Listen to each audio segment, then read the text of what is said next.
Hello guys, welcome to another vlog. मैं doctor Mohammad Taiyab Shenzhen China में और शेंजन यूनिवर्सिटी में मैं पोस्ट डॉक कर रहा हूँ। बहुत सारे स्टूडेंट्स ये पूछते रहते हैं कि पीएचडी आसान है या पोस्ट डॉक आसान है। सो मैं आज पे ब्रीफ एक्सप्लेन करूँगा और मैं अपना एक्सपीरियंस भी शो करूँगा क्योंकि मैंने पीएचडी भी किया है, एक पोस्ट डॉक भी किया है, अब ये दूसरा जारी है। सो मैं डिटेल में आज वजाहत करूँगा। सो वीडियो आपने पूरी देखनी है, काफ़ी सारी आपको जनरल नॉलेज इन्फॉर्मेशन मिलेगा विद प्रूफ विद एक्सपीरियंस प्लानिश। सो अगर आप मेरे चैनल पे नए आए हैं तो चैनल को लाइक सब्सक्राइब कर दें क्योंकि यहाँ पे मैं कैरियर गाइडलाइन, चाइना से मुतालिक, बिजनेस आइडिया, रिसर्च से मुतालिक, ज़िंदगी का हर शोबा है ज़िंदगी से ना, मैं उसको एक्सप्लेन करता हूँ। आपको मैं कैरियर गाइडलाइन कर सकता हूँ उसके बारे में। सो चैनल को सब्सक्राइब करें। तो चलिए बढ़ते हैं अपने आज के टॉपिक के, पीएचडी आसान है या पोस्ट डॉक। पीएचडी बेसिकली एक प्रेशर बेयरिंग कैपेबिलिटी है। मेरे ये जो 3 वर्ड हैं कि बहुत ज़्यादा आपको प्रेशर मिले, ये जहन में रख लें कि जब आप पीएचडी करेंगे तो आपको बहुत ज़्यादा प्रेशर मिलेगा और वो आपने बर्दाश्त करना है पीएचडी करने के लिए। सो जहाँ तक आसानी की बात है, अगर आप सब कुछ छोड़ छाड़ के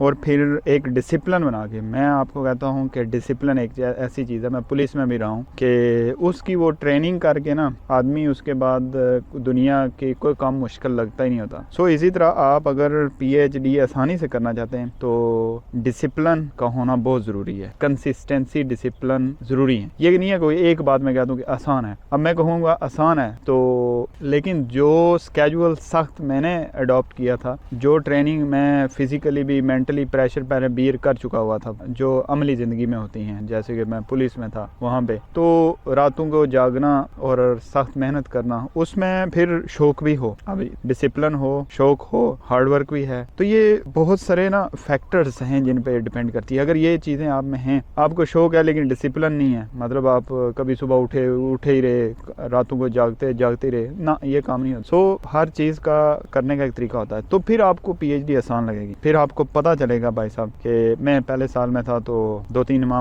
लगते हैं आर्टिकल को समझते हुए, 2 से 3 माह आदमी एक्सपेरिमेंट करता है, 2 से 3 माह राइटिंग में लिखते हैं, फिनिशिंग में लगते हैं, तो साल में पेपर साइड पे हो जाता है। तो मुझे 1 साल बाद पेपर कंप्लीट होके आ गया था। लेकिन इसमें ये नहीं है कि हर किसी के साथ ये केस होता है, और वो आया भी नैनो एनर्जी का 18-19 इम्पैक्ट फैक्टर का था।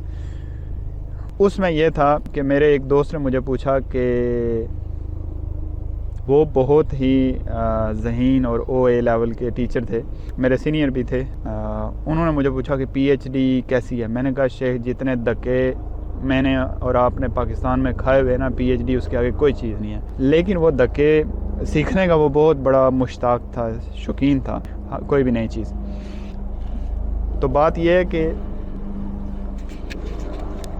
बात यह है कि पीएचडी हो जाती है। ये मैं ये बातें कर रहा हूँ कि मतलब ये फैक्टर्स हों तो पीएचडी आसानी से हो जाती है। और मैं यहाँ पे ये चैनल पे ये चीज़ें बावर करवाने की कोशिश करता रहता हूँ कि जो पीएचडी का एक इमेज है कि बहुत मुश्किल है, और ये चीज़ मैं ख़त्म करना चाहता हूँ। यहाँ पे आप लोगों को वो स्किल्स सिखाना चाहता हूँ जो मैंने सीखी, और मैं वो आपको सिखाना चाहता हूँ। बेसिकली मेरे ये शौक़ था कि मेरे जो फॉलोअर्स हों वो बेशक पीएचडी करें ना करें, लेकिन उनके पास एक्सपर्टीज़, स्मार्टनेस, स्किल्स ये हों। सो आप मेरा चैनल सब्सक्राइब करेंगे, गारंटी से मैं कहता हूँ मैं सारी शॉर्टकट, सारे स्किल्स सिखाऊँगा आप, और किस तरह आप एक पेपर से पीएचडी, मैंने एक ही पेपर से पीएचडी कर ली थी। क्यों? आपको रूल्स का पता हो। मैं पुलिस में था तो मुझे पता ये समझ ये आई कि एक वकील जो होता है वो पुलिस वाले को भी आगे से होके मिल सकता है। क्यों? उसको कानून आता है, चीज़ें समझ होती हैं, पहले वो समझता है फिर वो मुंह चढ़ के बात करता है। तो ऐसे जब आपको कानून आता हो ना, तो आपको फिर पता चल जाता है कि मैंने ये आदमी, इसको सजाए मौत थी, इससे बाहर कैसे निकालना, यानी रूल को मोल्ड करना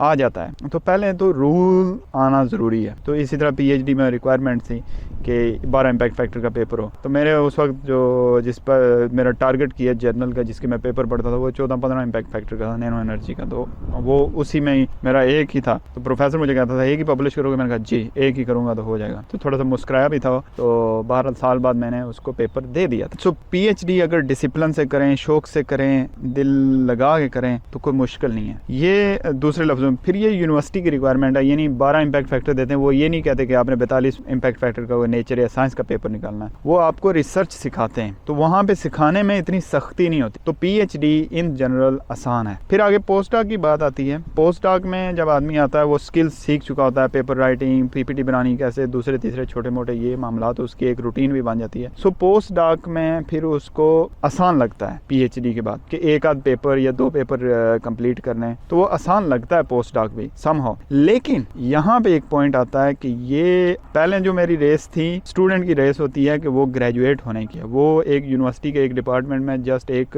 रिक्वायरमेंट पूरी करता है जिससे ग्रेजुएट होता है। उसको ये नहीं होता कि मैंने 42 इम्पैक्ट फैक्टर का पेपर पब्लिश करना। Post doc is a big race. फिर आप अमली जिंदगी में आ जाते हैं। ये आपकी ट्रेनिंग थी पीएचडी। अमली जिंदगी में जब आते हैं तो यहाँ पे आप देखते हैं कि लोग 42 इम्पैक्ट फैक्टर के पेपर एवं ही निकाल जाते हैं शोल मेले में, यानी अब मैराथन में आप आ जाते हैं, बड़ी रेस में आते हैं। सो बड़ी रेस से मुराद कि आपको अगर अच्छी पोजीशन पे जल्दी प्रोफेसरशिप जाना है तो आपको बड़ा बड़ा पेपर निकालना पड़ेगा, पब्लिश करना पड़ेगा, ज्यादा हाई इम्पैक्ट फैक्टर। सो ये चीज मैटर करती है। तो जब फिर इस रेस में देखो ना तो ये काम मुश्किल लगता है। हाँ, अगर आपका इतने ख्वाहिशात नहीं है कि बड़े कोई साइंटिस्ट बनना है, बस जॉब हल्की फुल्की लगनी है, इस मुल्क से गिरा उधर चला जाऊंगा, तो फिर तो ठीक है, फिर कोई इतना आपको जोर लगाने की जरूरत नहीं है। फिर आपके लिए पोस्ट डॉक भी कोई खास मुश्किल नहीं है, जॉब है, बस एक आध पेपर करते रहें इधर उधर छोटी मोटी। अगर आप चाहते हैं कि मैंने 10,000 तनख्वाह ली है, अब मैं 20 वाली में जाऊँ, तो वो उधर कहेंगे कि तेरे पास पेपर भी तो ज़्यादा होने चाहिए। 20 से आगे आप कहेंगे मैं डीन बना। ऐसे भी हैं कि नेचर में आप 42 का इम्पैक्ट फैक्टर डायरेक्ट निकालो,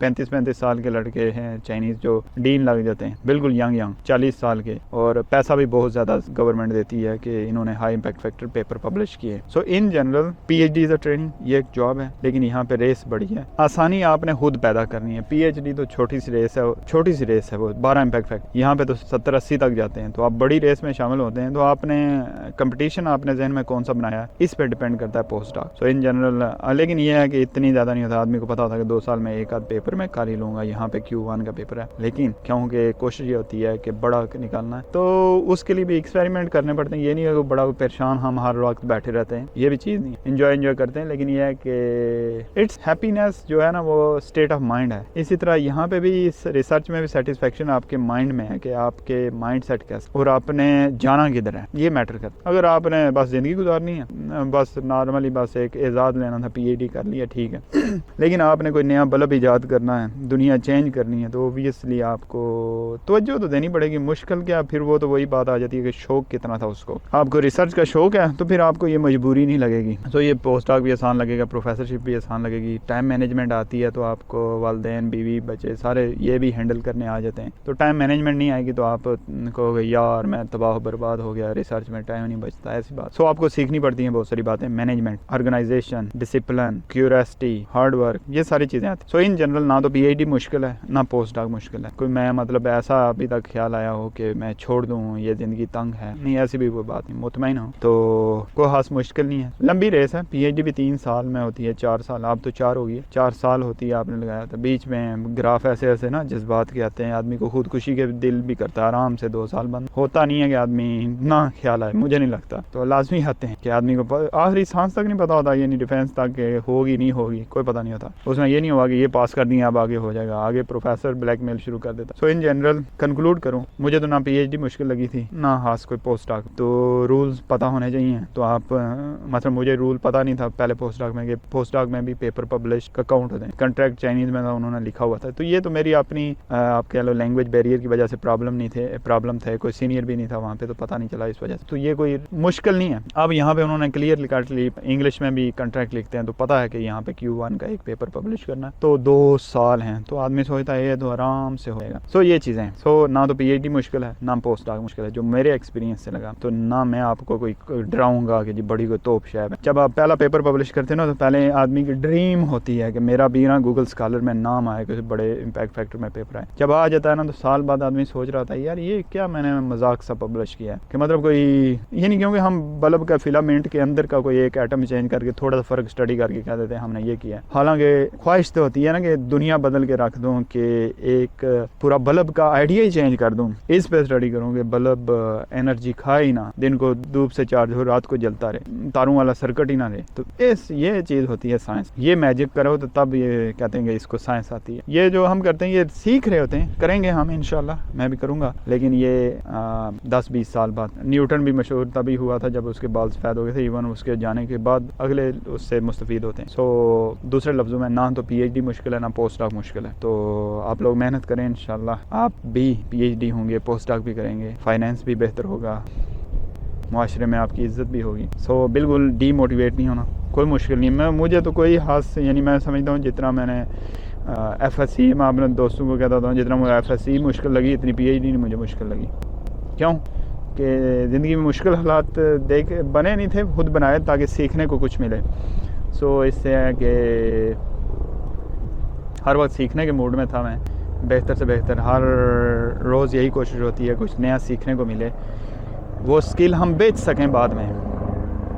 सो आई होप आपको वीडियो अच्छी लगी होगी। फिर भी नीचे कोई question, confusion, PhD, post doc या कोई भी ज़िंदगी से मुतालिक, आइडिया से मुतालिक, चाइना से मुतालिक है तो फील फ्री नीचे कमेंट सेक्शन में कमेंट करें। मुझे बड़ी खुशी होती है कि आप लोग कमेंट करते हैं, कोई भी बात पूछते हैं और मैं आपको गारंटीड सलूशन दूंगा। क्योंकि ज़िंदगी में सोचने के दो तरीके होते हैं, एक दिल से, एक दिमाग से। जब आदमी को ये पता चल जाता है कि इस जगह मैंने फ़ैसला दिल से करना है या दिमाग से करना है, सोचने का तरीका आ जाए उसे कि मैं दिमाग से करूँ, तो दिमाग के फ़ैसले सारे लॉन्ग टर्म सक्सेसफुल होते हैं। तो मुल्क जो है जज्बात से नहीं चलता, घर जो जज्बात से नहीं चलता वो चलता है आपके दिमाग से। तो इसी तरह एजुकेशन या कैरियर गाइडलाइन में भी लोग बाज़ जगह जज्बात का फ़ैसला कर लेते हैं क्योंकि उनको आता नहीं, कुछ अरसे की प्रैक्टिस के बाद ही आता है कि दिल और दिमाग से अलग-अलग। अगर मैं जज्बात से इस बात का जवाब दूं तो क्या है, दिल से दूं तो क्या है, दिमाग से दूं तो क्या है। सो ये चीज़ मैं आपको, क्योंकि ये स्किल आती है तो मैं इस तरह आपको गाइड कर सकता हूं और मैं गारंटी से कहता हूं कि आप लोग कामयाब। मैं टीचर भी रहा हूं। सो कैरियर गाइडलाइन जो मैं समझता हूँ पाकिस्तान में लोगों को कमी है, ये नहीं है कि बच्चे में जोर नहीं होता, एनर्जी नहीं होता है, लेकिन कैरियर गाइडलाइन नहीं होती कि अब इधर आ गया हूँ, फंस गया हूँ, अब मैं ज़िंदगी में आगे क्या करूँ। तो वो मैं कर सकता हूँ। आप मोटिवेशन नहीं, मैं इतना मोटिवेशन भी देता हूँ, लेकिन कैरियर गाइडलाइन में बहुत ज़्यादा करता हूँ क्योंकि कैरियर गाइडलाइन इज़ इम्पॉर्टेंट। आपको जोर लगा रहे हैं लेकिन डायरेक्शन नहीं पता आपको तो ज़ाया जाता। सो मैं आपको स्ट्रीम लाइन कर सकता। आई होप वीडियो अच्छी लगी। फिर भी कोई कन्फ्यूजन